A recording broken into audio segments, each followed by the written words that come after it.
नवंबर के आखिरी हफ्ते में या फिर दिसंबर की शुरुआत में इजराइल और ईरान के बीच हालात बहुत खराब हो सकते हैं और दोनों के बीच फिर से युद्ध का खतरा मंडराने लगा है।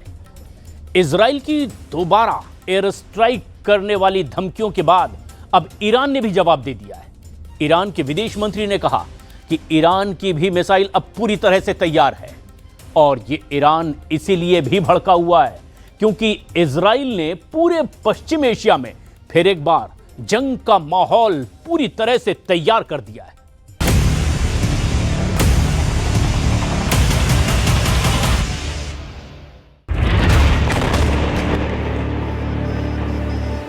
इस धमाके ने ईरान के दिलो दिमाग को झकझोर कर रख दिया है।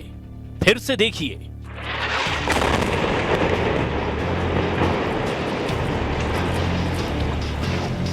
लेबनान में गिराए गए इस बम पर नेतन्याहू के दस्तखत थे। इस धमाके से निकले काले धुएं में ईरान को इजराइल का नया युद्ध नजर आ रहा है। इस धमाके ने ईरान को एहसास दिला दिया है कि हिजबुल्लाह की आड़ में इजराइल पश्चिम एशिया में गाजा से भी बड़ा युद्ध करने जा रहा है, जिसका असली मकसद ईरान से जंग है। इजराइल हिजबुल्लाह और हमास की आड़ में दक्षिण लेबनान पर बम बरसा रहा है।